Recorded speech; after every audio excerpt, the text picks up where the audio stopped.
We don't have anything to eat. We don't have water. We don't have food. We don't have charge in our phones. Please help us. Please help us.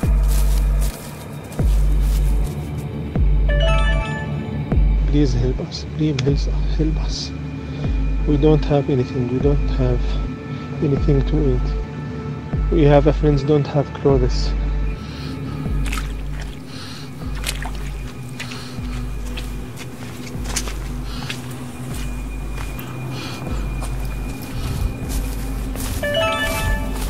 Please give us just water and charge to our phones.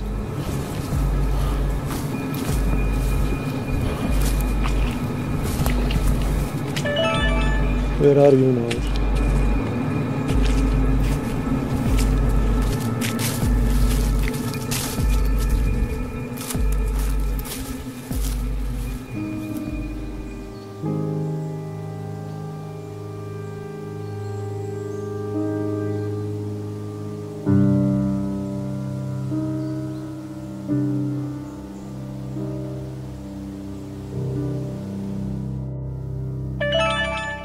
Now I speak with my family and my mother, and I told here that you are help us and stand with us and bring food to us. Thank you, thank you, thank you. I can't say anything, just thank you. Thank you.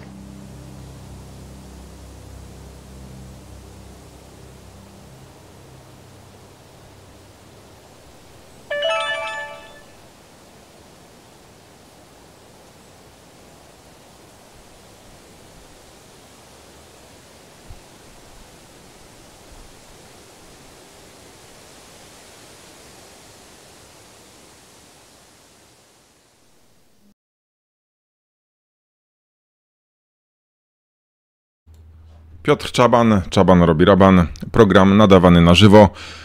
Witam wszystkich bardzo serdecznie. Przed momentem widzieliście taki film nagrany, krótki.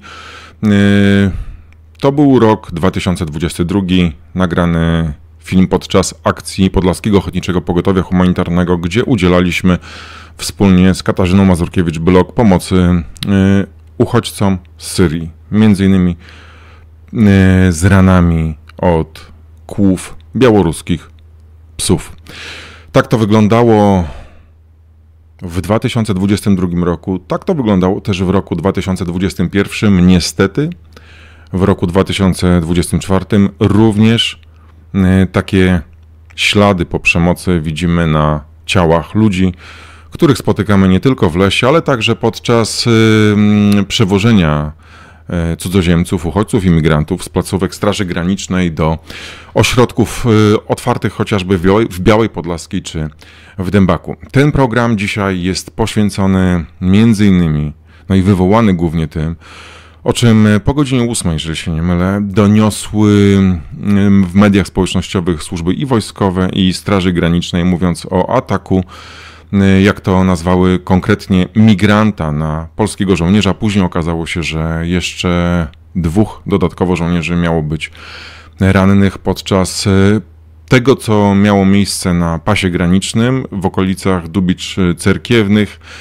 Później była konferencja prasowa rzecznika prasowego Straży Granicznej, rzecznika też i Wojska Polskiego, gdzie był prezentowany film z monitoringu kamery zamieszczonej właśnie na pograniczu, pokazujący właśnie, co pokazujący? Pokazujący to, co już się wydarzyło po tym ataku na żołnierza. Od strony białoruskiej leciały kije, przyjechało więcej wojska, więcej służb. Widać, że rzeczywiście doszło tam do, wydaje się, poważnego incydentu. Z tego, co wiemy, też już od samego początku zdrowiu i życiu żołnierza rannego nie zagraża żadne niebezpieczeństwo. Trafił szybko do szpitala w Hajnówce i tam uzyskał pomoc. Do tego samego szpitala w Hajnówce, do którego jesienią ubiegłego roku trafił postrzelony przez żołnierza Syryjczyk, który wylądował tam z kulą w plecach. I to zestawienie niech będzie takim przykładem, symbolem na to, że na tym pograniczu nic nie jest zero-jedynkowe, nic nie jest biało-czarne. Jest wiele odcieni szarości, a dzisiaj po tym co się wydarzyło i jaka jest narracja mediów i to, co w trakcie konferencji prasowej powiedział do mikrofonu człowiek mający w dłoni mikrofon stacji Polsat News, a powiedział, cytuję z pamięci takie słowa, czyli co, teraz dzicy będą polować na polskich żołnierzy jak na grubego zwierza? I to powiedział człowiek, który jest odpowiedzialny za opowiadanie ludziom o tym, co się dzieje na pograniczu. O migrantach, uchodźcach powiedział dzicy. Wrzucił wszystkich do jednego worka. A na pytanie konkretne, bo dzisiaj zaraz, gdy ta informacja się ukazała, skontaktowałem się z biurem prasowym Wojska Polskiego i dopytywałem o szczegóły. Pytałem, czy zatrzymali tego człowieka, który zaatakował żołnierza nożem. Nie dostałem żadnej odpowiedzi, zostałem przekierowany do oficjalnego komunikatu dowództwa generalnego, a tam takiej informacji nie było. I z tej też konferencji nie wynikało, by konkretnie polskie służby ustaliły, kto odpowiada za ten atak na polskiego żołnierza. I w tym wszystkim, w tym wrzuceniu do jednego wora wszystkich migrantów, wszystkich uchodźców, zapominamy o tym, co jest istotą tego kryzysu i główną przyczyną na pograniczu polsko-białoruskim. Reżim Aleksandra Łukaszenki, reżim Putina, który wykorzystuje ludzi szukających lepszego życia i pokoju do tego, by destabilizować sytuację w Europie. I to właśnie te reżimy ściągają mieszkańców Bliskiego Wschodu, Afryki na pogranicze i tam nie dają możliwości im odwrotu. Oczywiście wielokrotnie już o tym i opowiadałem ja i na antenie mojego kanału i też goście, z którymi miałem okazję tutaj rozmawiać, mówiliśmy o sytuacji, jaka panuje w Syrii, w Jemenie, w Afganistanie, w Etiopii, w Afryce, w wielu państwach i to nie jest sytuacja do pozazdroszczenia. Jeżeli ktoś nie wie, co na przykład dzieje się, nie wiem, w Somalii, w Kongo, czy w Etiopii, czy w Syrii aktualnie, no to może zajrzeć na stronę Polskiego Ministerstwa Spraw Zagranicznych i tam Polskie Ministerstwo Spraw Zagranicznych w każdym z takich przypadków doradza polskim turystom, ewentualnie odradza podróże do takich państw, opisując, co tam się dzieje. Pisząc o zagrożeniach atakami terrorystycznymi, o trwającej wojnie, o porwaniach. I to takie sytuacje czekają nie tylko na ewentualnych turystów z Polski, ale takie sytuacje też się dzieją w tych państwach z udziałem ich mieszkańców, przed czym właśnie uciekają. A jeżeli ktoś się zastanawia, dlaczego nie idą na przejścia graniczne, dlaczego nie pójdą do konsulatu, nie wezmą wizy, odsyłam do rozmowy m.in. na kanale Czaban robi Raban z przedstawicielką Konfederacji Lewiatan, zrzeszającą Konfederacja Lewiatan zrzesza polskich przedsiębiorców i tam można usłyszeć, jak wygląda w praktyce zapraszanie konkretnych osób, pracowników z takich państw do Polski, jak to jest utrudnione. No i też odsyłam do afery wizowej. Komisja w tej sprawie w Sejmie prowadzi swoją działalność, możecie usłyszeć, jak wyglądało tak naprawdę wydawanie wiz ludziom z takich państw. Tak naprawdę ci, którzy chcieliby legalnie się dostać tutaj, nie mają takich konkretnych możliwości. Ale jednak zło trzeba nazywać złem. Nie ma wytłumaczenia dla przemocy gdziekolwiek. Nie ma wytłumaczenia dla przemocy jednego człowieka wobec drugiego, a taka się wydarzyła dzisiaj i tutaj w pełni trzeba to potępić. I nie ma co ukrywać, że do takich sytuacji rzeczywiście dochodzi, ale trzeba cały czas pamiętać, kto za tym stoi. Gdy w listopadzie w roku 2021 doszło do zamieszek w Kuźnicy po stronie białoruskiej i wszyscy byliśmy karmieni tymi obrazami agresywnych cudzoziemców z kijami. Do tej pory te zdjęcia są wykorzystywane, żeby właśnie prowadzić nagonkę, dehumanizować migrantów i uchodźców. Zapominamy o tym, co się działo wcześniej. Zapominamy o tym, że kilka dni, tygodni wcześniej ludzie byli tam gromadzeni przez białoruskie służby, spędzani, że Kurdowie prowadzili protest przeciwko temu, co białoruskie służby tam właśnie robiły, a zmuszały Kurdów, którzy tam byli, do atakowania polskich służb, wciskali im ostre narzędzia, między innymi też była mowa o nożach i Kurdowie nie chcieli tego robić, nie chcieli atakować polskich funkcjonariuszy i prowadzili protest, za co zostali boleśnie ukarani przez Białorusinów. A też jeżeli chodzi o to, co się działo w samej Kuźnicy, no to nawet pisowskie służby, nawet Stanisław Żaryn, koordynator służb specjalnych ówczesny, zamieszczał informacje i propagandowe media pisowskie też o tym, że wśród tych migrantów był obecny białoruski generał, który dowodził całą akcją. To wszystko dzieje się za sprawą białoruskich, ale też i rosyjskich służb, bo Rosja teraz głównie ściąga do siebie cudzoziemców, oferując im wizy turystyczne, a później kieruje ich w kierunku właśnie w stronę granicy Białorusi z Polską.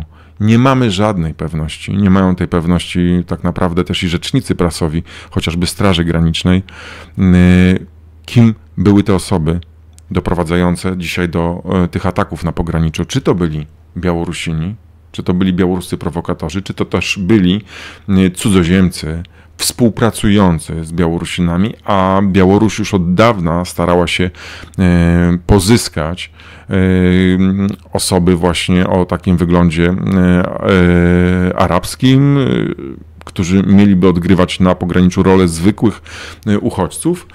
I tacy ludzie właśnie też są wykorzystywani przez białoruskie służby do robienia prowokacji na pograniczu. Tym powinna zająć się tak naprawdę też i prokuratura wyjaśnieniem tego wszystkiego i generalnie uważam, że też polscy funkcjonariusze powinni mieć też kamerki nasobne, żeby dokładnie to wszystko określić. Ale mówiąc o tym, co się wydarzyło dzisiaj na pograniczu, jeszcze tylko wspomnę słowa Pawła Łatuszki, opozycjonisty białoruskiego, którego słowa dzisiaj po godzinie 6, zanim to się wszystko jeszcze wydarzyło na pograniczu, przywoływałem w audycji w Radiu Tok FM, gdzie dzisiaj byłem gościem i mówiłem o tym, że właśnie Paweł Łatuszka jeszcze w roku 2021, ale później prześledziłem, że on tak cyklicznie ostrzegał polskie społeczeństwo przed prowokacjami Białorusinów. Przed tym, że Białorusini będą dążyli do incydentów, do stworzenia takiej sytuacji, gdzie może na pograniczu polać się krew. I wtedy może dojść do eskalacji. Białoruskie służby bacznie się temu przyglądają i też wyłapują starają się wyłapać to, co się dzieje na pograniczu po stronie polskiej, filmując też sytuacje niewygodne dla polskich służb, bo jeżeli dojdzie do eskalacji przemocy, no to białoruska propaganda zrobi z tego taki użytek, że pokaże, że kto jest odpowiedzialny za to wszystko? Strona polska. Jeżeli ktoś z Was stara się też dokładnie prześledzić tę sytuację, która ma tutaj miejsce na pograniczu polsko-białoruskim, no to w mediach białoruskich tamtejsze służby oszukują własnych obywateli i mówią, że tak naprawdę za ten kryzys migracyjny odpowiada Polska, wysyłając cudzoziemców na pogranicze polsko-białoruskie i wypychając w stronę Białorusi. Tak to tłumaczą swoim obywatelom białoruskie propagandowe media i białoruskie służby.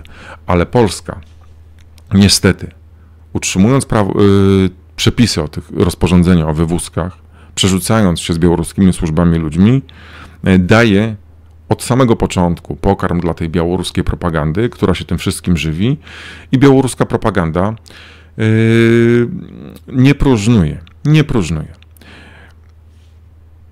Od dawna Polska Straż Graniczna też publikuje takie materiały z monitoringu pokazujące przelatujące nad płotem gałęzie, pokazujące też takie ujęcia mające sugerować, że wina leży tylko i wyłącznie po tamtej stronie.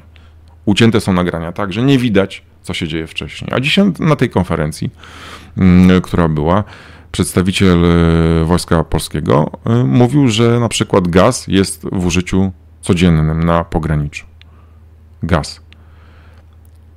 I o tym gazie i o przemocy słyszymy też bezpośrednio od cudzoziemców, z którymi się stykamy nie tylko w lesie, ale też, tak jak mówiłem, W ostatnim czasie na aktywistów spadł kolejny obowiązek przewożenia cudzoziemców z ośrodków, z placówek Straży Granicznej do ośrodków dla cudzoziemców w Białej Podlaskiej czy w Dębaku. Sam wielokrotnie też transportowałem tych cudzoziemców i wtedy miałem w czasie takiej podróży czas na rozmowę z nimi, na wsłuchanie się w ich historię.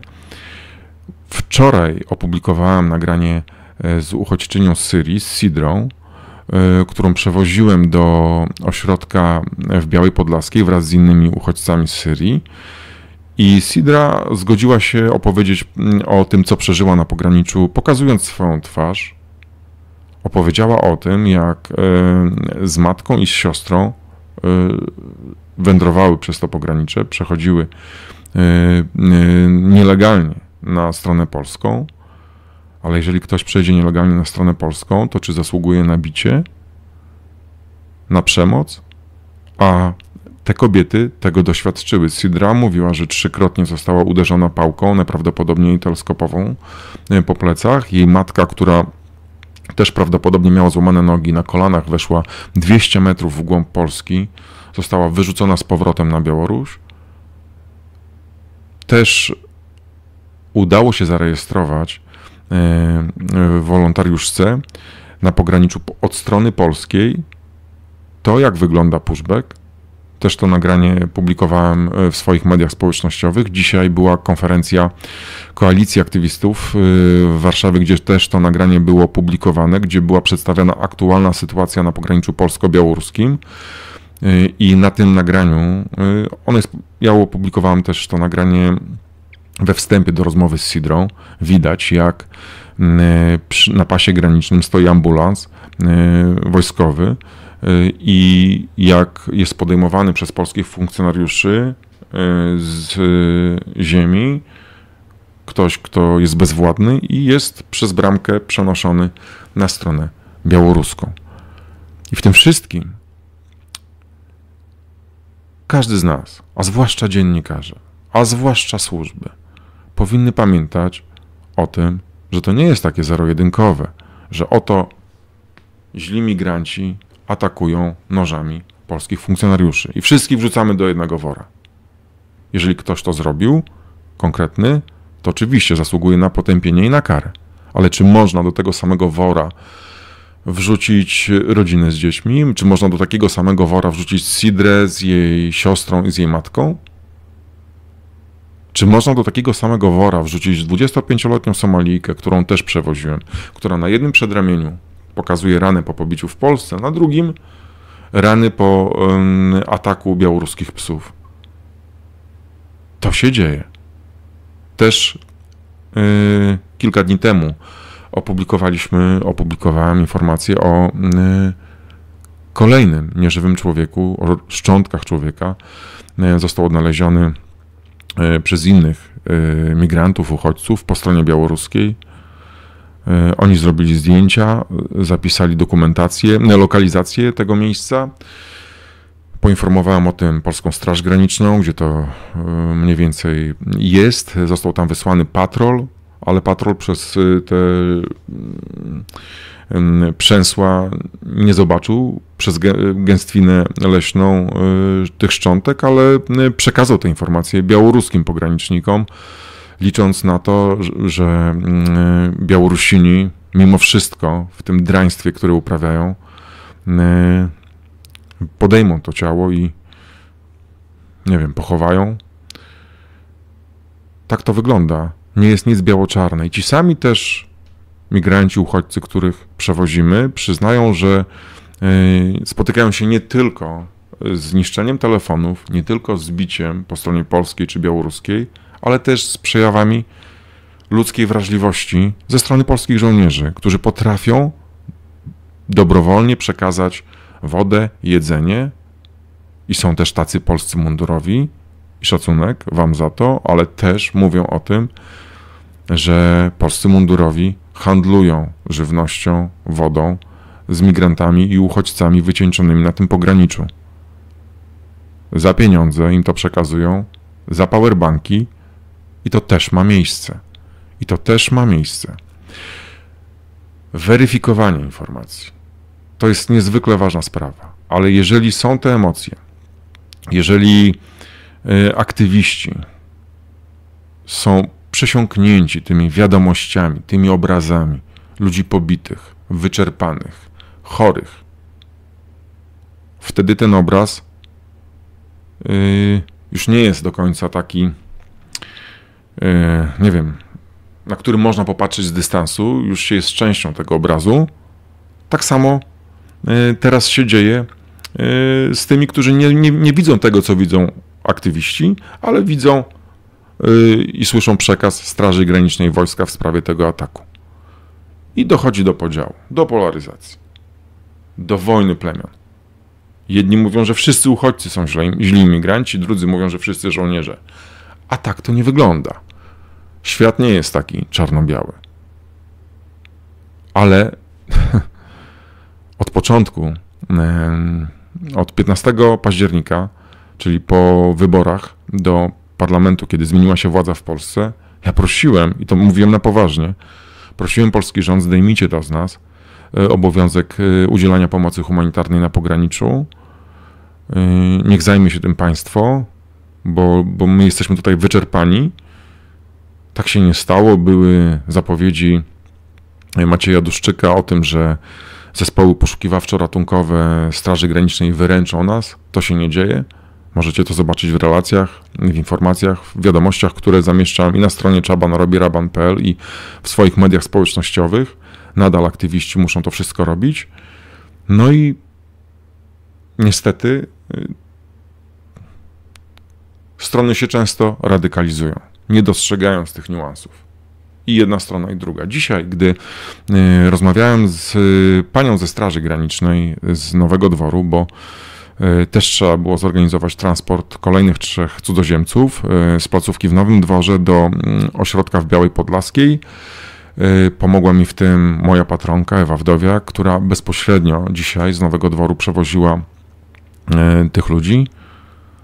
Ale gdy rozmawiałem ze strażniczką graniczną, która do mnie zadzwoniła z pytaniem, czy dojedziemy na konkretną godzinę, no to po tym, co zobaczyłem właśnie dzisiaj w mediach, po tej konferencji, po tych zapowiedziach, po tych dzikich, o których mówił człowiek z Polsat News, no to po prostu wiem, że teraz nastąpi piekło.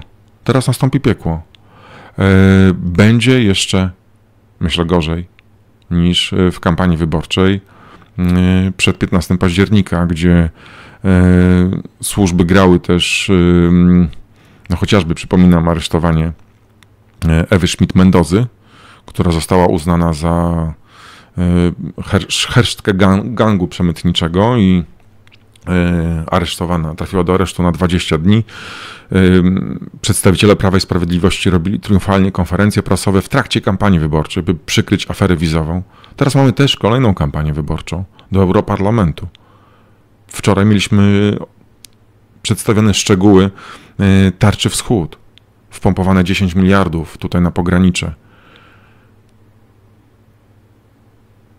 Jutro przyjeżdża też i premier Donald Tusk na pogranicze.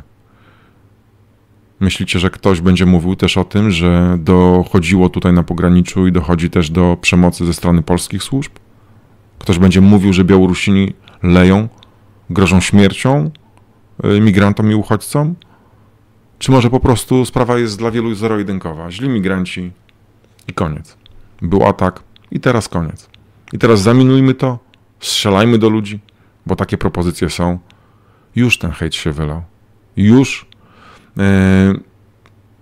obrywają nie tylko migranci i cudzoziemcy, ale też ci, którzy udzielają humanitarnej pomocy na pograniczu, którzy mówią o tym, co się dzieje.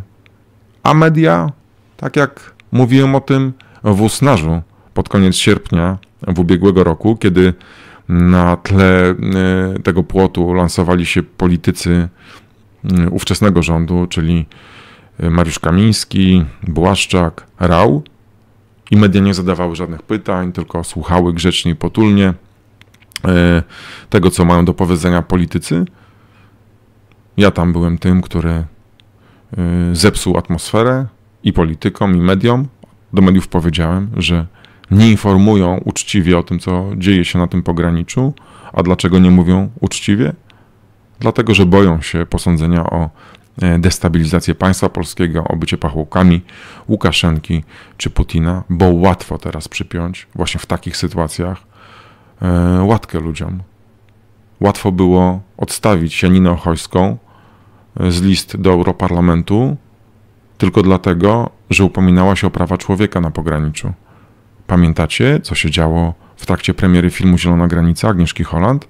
Pamiętacie, że Agnieszka Holland musiała wszędzie poruszać się z ochroniarzami, nawet wychodzić na spacer w ich towarzystwie, bo padały takie groźby pod jej adresem, tylko za to, że zrobiła film o tym, co się działo i nadal dzieje na pograniczu polsko-białoruskim. Tak naprawdę, gdyby te kadry z filmu teraz przenieść na to, co się dzieje, to wszystko jest aktualne. Tak wygląda koło, cyklicznie, historii się tutaj powtarza od 2021 roku. I oczywiście kręcą tym kołem reżimy białoruski, rosyjski, licząc na to, że w Polsce będzie zamieszanie w sprawie migrantów i uchodźców, że nazywając nas faszystami, Białorusini produkują, nagrywają filmiki różnej treści, mające pokazać też polskich funkcjonariuszy w złym świetle.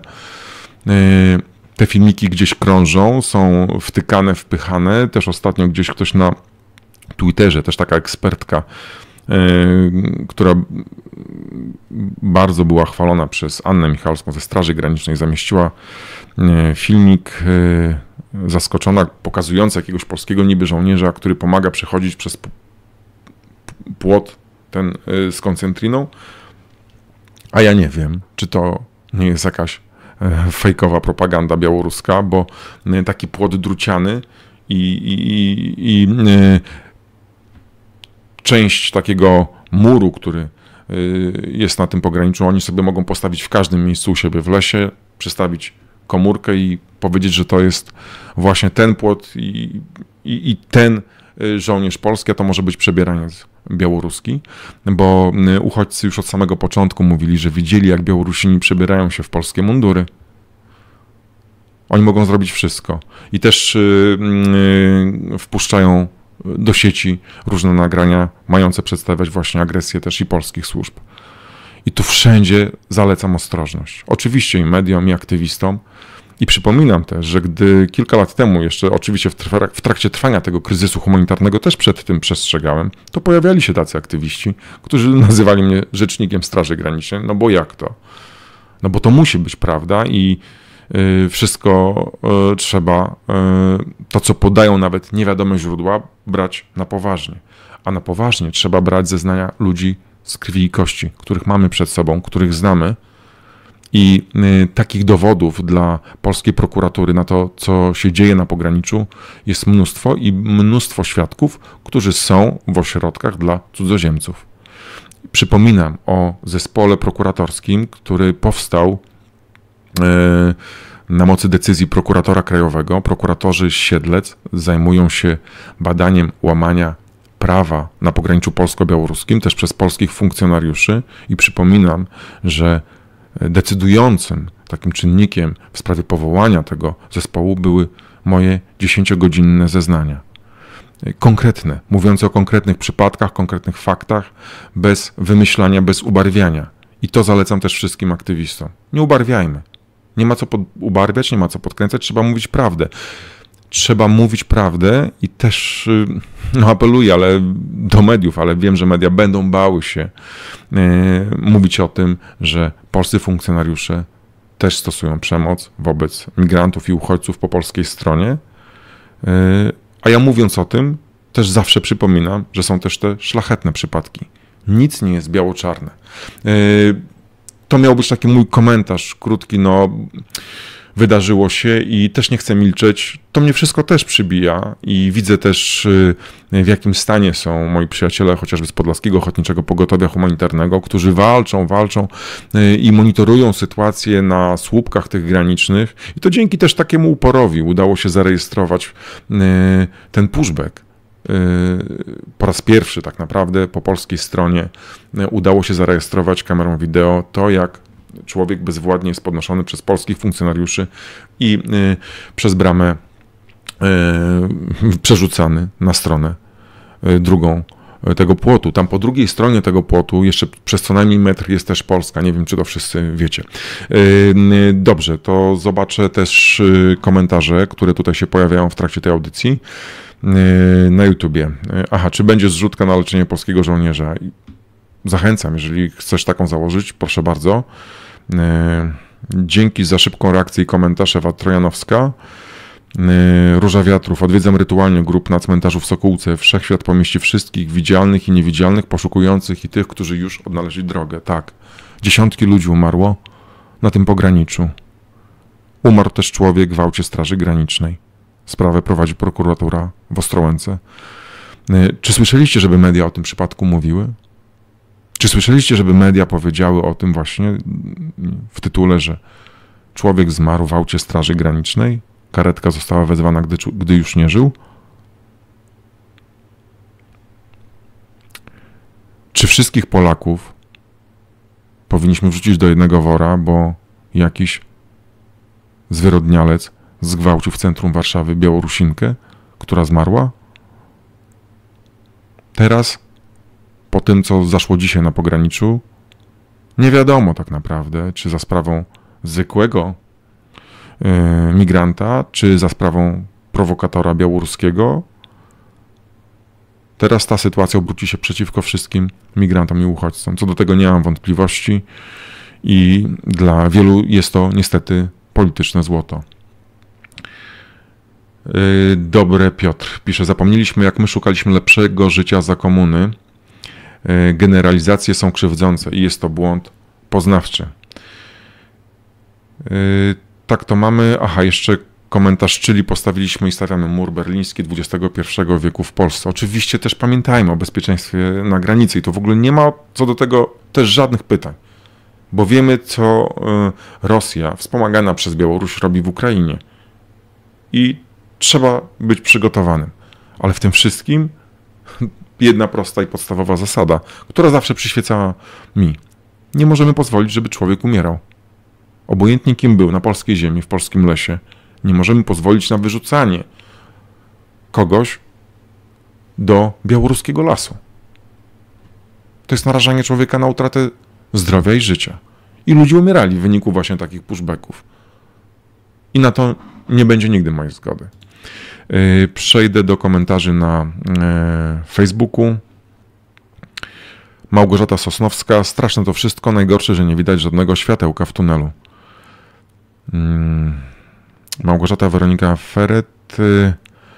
Tak się dzieje, gdy podaje się do wiadomości atak na jednego czy dwóch strażników, a ma się w nosie, co się dzieje na granicy naprawdę.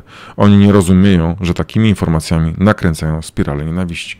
O wszystkim trzeba mówić, ale trzeba ważyć słowa, tak by nie eskalować nienawiści. Trzeba nazywać też sprawy po imieniu. Jeżeli coś się wydarzyło złego, zarówno, nie wiem, z udziałem migrantów, czy polskich funkcjonariuszy, czy białoruskich siepaczy, trzeba o tym mówić, ale zawsze podkreślać, że to jest jakiś konkretny przypadek, za tym stoi konkretny człowiek, a nie wszyscy. Wiemy, jak w czasie II wojny wyglądała zbiorowa odpowiedzialność. Chcemy iść tą samą drogą? Tak, Marlena Fatyga przypomina Mahlet. Napisała Mahlet. Tak, Mahlet.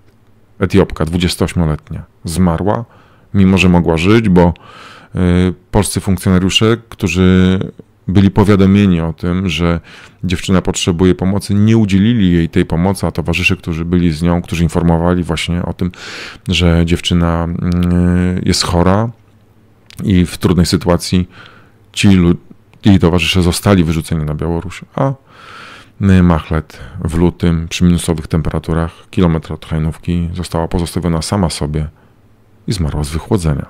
Takie sytuacje też miały miejsce.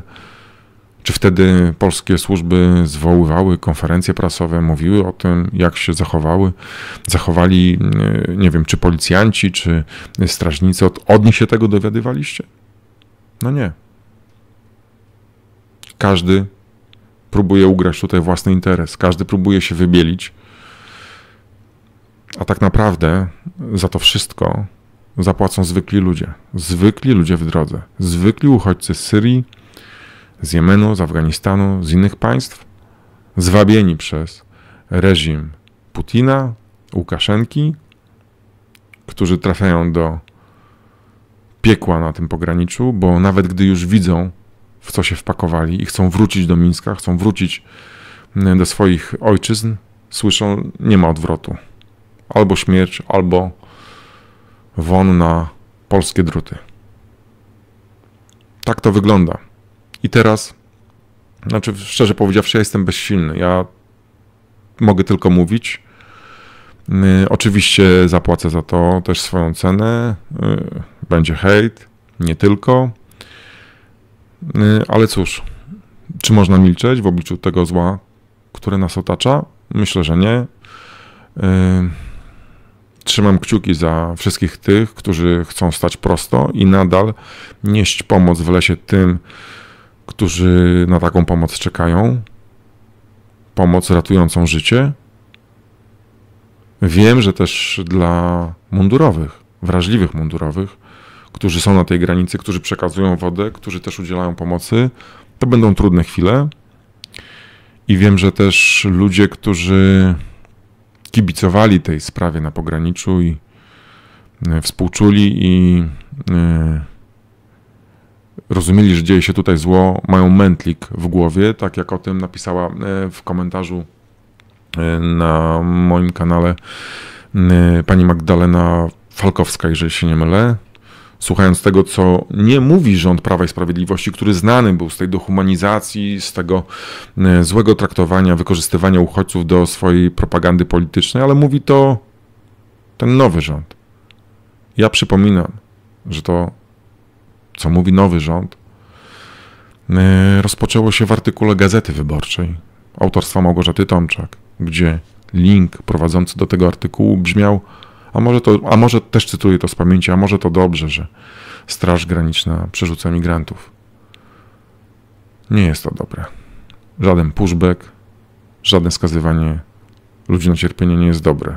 I cierpieć nie powinni ani ludzie w drodze, ani też żołnierze. Ale takie sytuacje, które dzisiaj miały miejsce i taki sposób przekazywania tego przez większość mediów będzie sprzyjał eskalacji przemocy. I ta pomoc, udzielanie tej pomocy na pograniczu będzie jeszcze trudniejsze. Niestety. Marlena Fatyga. Teraz będą mieć pociski, żeby w nas wszystkich tłuc.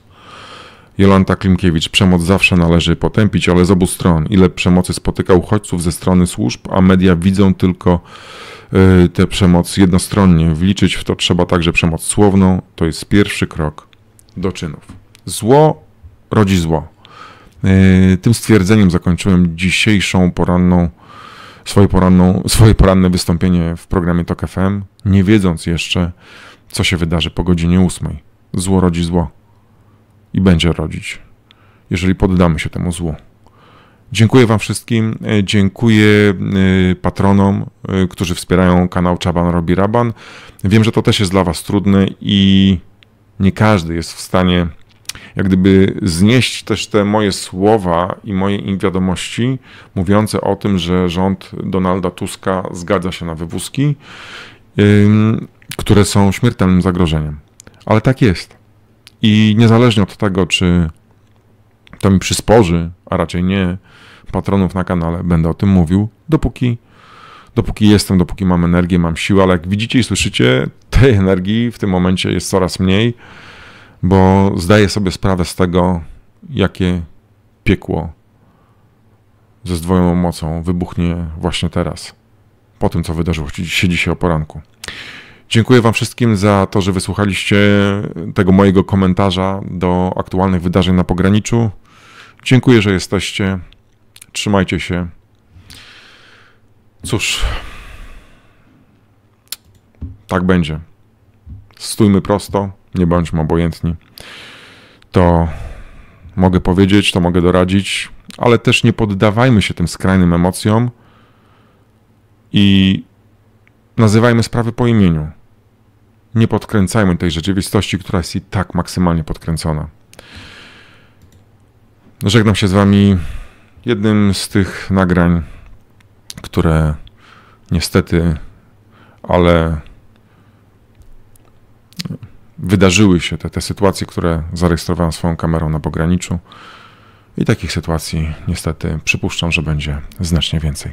Spokojnej, dobrej nocy wszystkim Wam. Do zobaczenia.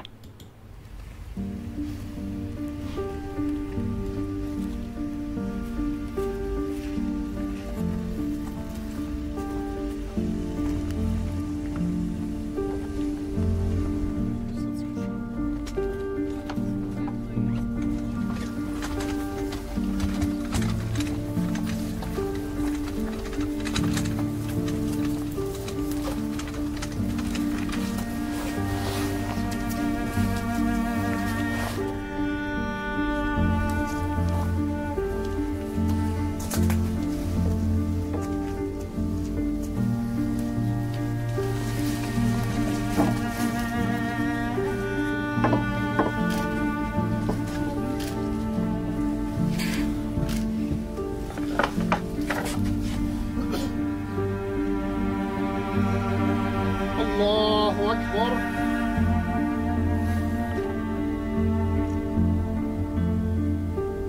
الله أكبر.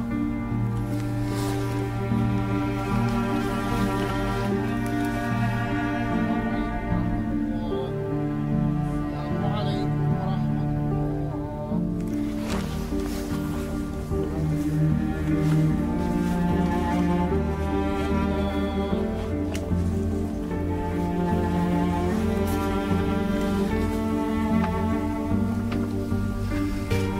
أعوذ بالله من الشيطان الرجيم. بسم الله الرحمن الرحيم. أنتم صادقين. قل إنما العلم عند الله وفي خلق الرحمن من تفاوت فارجع البصر هل ترى من مرجع البصر كرتين ينقلب إليك البصر خاسئا فاعترفوا بذنبهم فسحقا لأصحاب السعير. إن الذين يخشون ربهم بالغيب لهم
وبالإسلام دينا وبمحمد صلى الله عليه وسلم نبيا ورسولا ولا حول ولا قوة إلا بالله العلي العظيم.